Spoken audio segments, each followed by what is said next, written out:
Amigos, se regresa en Noticias 50-50. Hoy nuestro gran pelotero dominicano Pedro Martínez entró ya oficialmente al Salón de la Fama de Cooperstown. Eso hay que celebrarlo. Seguimos hablando del tema y todo lo relacionado al camino que tuvo que pasar para llegar este día. En esta ocasión nos acompaña, aparte de nuestro compañero Neftalí, otro compañero, José Antonio Mena, quien es comentarista deportivo. Y también, hay que hablarlo, hay que mencionar el primer hombre dominicano que llegó al Salón de la Fama, Juan Marichal. Háblame un poquito de eso y las comparaciones o similitudes que existen con Pedro Martínez. Bueno, primero, un honor estar aquí con ustedes y también con mi compañero Neftalí Ruiz. Con relación a lo de don Juan Marichal, yo recuerdo un momento que era todo el tiempo las personas preguntando, porque a los fanáticos les gustan las comparaciones. Y yo dije en un momento en el programa, bueno, ya aquí no se habla más de comparaciones de Pedro y don Juan Marichal. ¿El por qué? Don Juan lanzó en una época completamente diferente a la de ahora. Por ejemplo, si Pedro hubiera tocado lanzar en esa época, Pedro hubiera tenido también una gran cantidad de juegos completos, iba a tener partidos donde el relevista no iba a tener que trabajar, que era lo que sucedía con don Juan. Inclusive don Juan tuvo un partido de 16 entradas en una oportunidad. Ahora con Pedro es completamente diferente, la época que él vivió, por el asunto de que los lanzadores tiraban 6 entradas, 7 innings, dependiendo de la cantidad de picheos que tenían. Ya le pagan mucho dinero a un relevista para que venga a cerrar en el 9º episodio. Por eso es la diferencia de las entradas lanzadas que tuvo don Juan, los partidos que él completó, inclusive ganó 243 y completó más que lo que ganó, 244, diferente a Pedro, que solamente completó 46. Pero fíjense que con todo y eso, Pedro tuvo el mejor porcentaje con relación a don Juan y el segundo mejor en la historia de ganadores de 200 más partidos, solamente superado por Whitey Ford, que tuvo un porcentaje de 690. En el caso de Pedro tuvo 685. Sí, que Pedro va a estar entre los primeros, siempre que se hable de porcentaje o de promedios, Pedro va a estar entre los primeros porque proporcionalmente, aunque haya lanzado menos que Marichal, su dominio fue más marcado. Y eso que cuando regresó, mucha gente decía, lo malo de eso de regresar Pedro cuando lo hizo en el 2009 con Filadelfia, que iba a perder su juego número 100, que efectivamente así sucedió, que se quedó exactamente con un total de 100 derrotas. 219 triunfos y 100 derrotas. Yo estoy oyendo a ustedes y yo me quedo perpleja con todos estos datos, todas estas fechas, todos estos porcentajes, todas estas cosas increíbles. ¿Cómo lo manejan? Exactamente. A la gente le encantan las comparaciones y por supuesto le encanta decir o resaltar lo que tienen en común. Pero por ejemplo, ¿cuáles serían las diferencias, entiendes tú, entre Pedro Martínez y Juan Marichal? Bueno, aunque a mí no me tocó la oportunidad de ver a don Juan lanzar, cuando uno compara las estadísticas se da cuenta de que Pedro era un pitcher ponchador. Por la diferencia, Pedro con menos entradas ponchó más hombres que don Juan, que no llegó a 3,000 ponches. Yo diría que ahí estuvo la clave, porque con relación a las transferencias, el control era algo muy similar a ellos dos. Lo que pasa es que Pedro fue un pitcher de poder diferente a don Juan.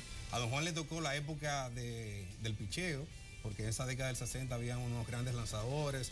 Inclusive Bob Gibson estableció un récord con 1.12 de efectividad en 1968. Y a Pedro le tocó la época del bateo. Esa es una gran diferencia porque, como decía Pedro, yo jugué limpio y sobre todo si usted chequea los números de Pedro entre el 97 al 2003. Recuerden que en el 98 comienza la guerra de los honrones con Sammy Sosa y Barry Bonds y el grupo. Y entonces Pedro ganó 118 partidos, perdió 36 solamente con una efectividad de 2.20. Así que esa es una diferencia de que a Marichal le tocó la época del picheo y a Pedro dominó la época del bateo. Eso es muy importante, un punto muy importante. Muy sobre todo con todos esos escándalos. Sí, hay una similitud que se puede establecer. Ambos eran lanzadores muy inteligentes. A juzgar por lo que dicen, lo que enfrentaron a Marichal, los bateadores con los que hemos conversado que enfrentaron a Juan Marichal y lo que vimos de Pedro Martínez, tenían un gran manejo en cuanto a la inteligencia del juego, a la elección de cada picheo, el cómo se llevaban con los catchers, y los líderes que eran 2 líderes dentro del terreno de juego.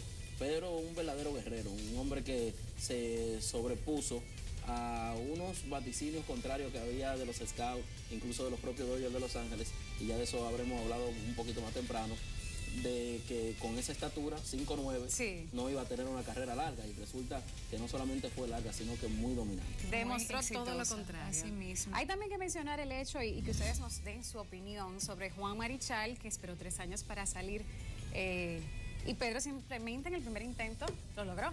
Bueno, lo de don Juan siempre se dijo que fue por el asunto de un batazo que le dio al catcher John Rosboro de los Dodgers, que don Juan siempre ha hecho la historia. Eso fue en 1965, que cuando el pitcher le había hecho un lanzamiento pegado, él le dio a Rosboro, si me la pega, es a ti que te voy a dar, al receptor.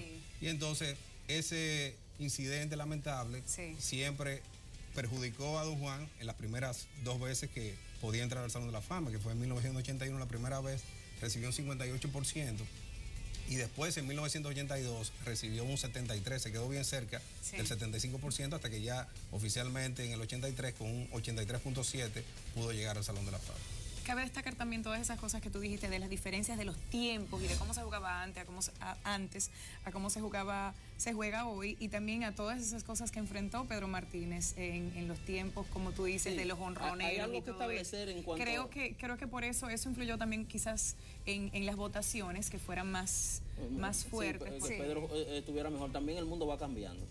Y todavía Marichal tuvo que enfrentar mucho racismo. Era normal. En el tipo de vida que había en Estados Unidos en ese momento, en la década del 60, 70 y los 80 cuando lo eligen. Un latino. Todavía había gente con esa mentalidad negativa y retrógrada. Todo eso cuenta a la hora de evaluar a esos peloteros de esa generación, que incluso hay relatos de que ellos, los negros y latinos, no podían entrar a los mismos restaurantes que los blancos. Sí. A veces tenían que esperar que el compañero incluso tenían diferentes baños. Existen muchísimas películas, de hecho, que hacen el cuento. Y para enfrentar eso y ser el mejor o de los mejores en tu profesión, entonces tú tienes que tener algo más que la calidad del atleta. Hay que tener algo, el humano tiene que tener algo especial, algo que lo haga mejor que los otros. Bueno, lo especial hace del ser humano grande. Y cuando hablamos de grandeza podemos mencionar esos dos grandes, a Juan Marichal y a Pedro Martínez. Pero uno siempre quiere saber cuál es el número uno. Siempre hay número uno y número dos. ¿Cuál opinión les merece esto? ¿Quién es el número uno? Nos vamos a las comparaciones de nuevo, que a la gente le encanta. Y eso, yo creo que eso va a ser muy natural en estos días.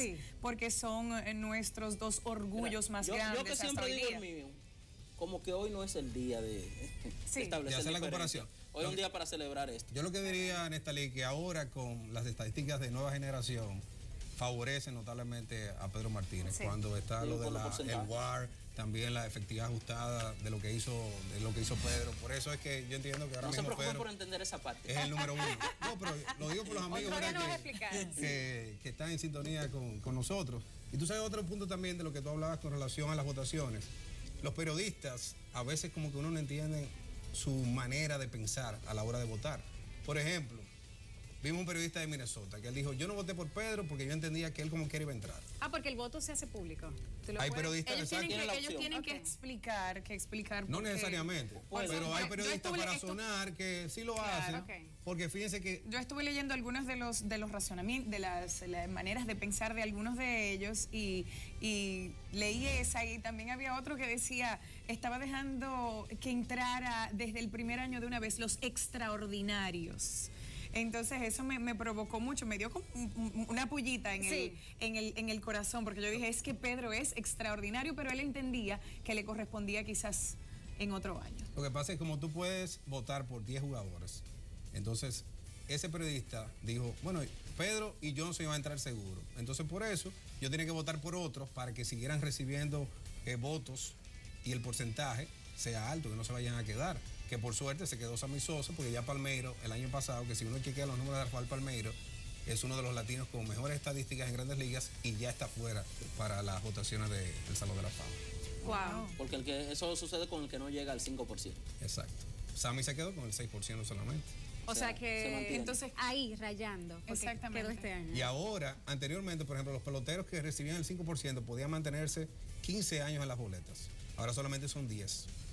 Hay un comité de veteranos que lo conforman los miembros del Salón de la Fama que están vivos, porque son más de 300, pero solamente quedan como 70 que están vivos ahora mismo. Entonces ellos son los que votan si ese jugador que en el tiempo que él duró no pudo llegar, si merece o no estar en el Salón de la Fama. Bueno, nos apuntan, señores, por aquí. Exactamente, nos están diciendo, señores, que la gente está pidiendo otra vez más escuchar las palabras de Pedro Martínez, comunicándonos a todos después de esa gran llamada de anunciarle que es parte ya del Salón de la Fama. Así que chicos, muchísimas gracias por habernos acompañado. A ustedes también por la sintonía. Y vamos a despedir con ese momento tan especial, un momento histórico en la República Dominicana y en el béisbol del mundo. Dominicana, Pedro Martínez, bienvenido al Salón de la Fama de Béisbol en Cooperstown.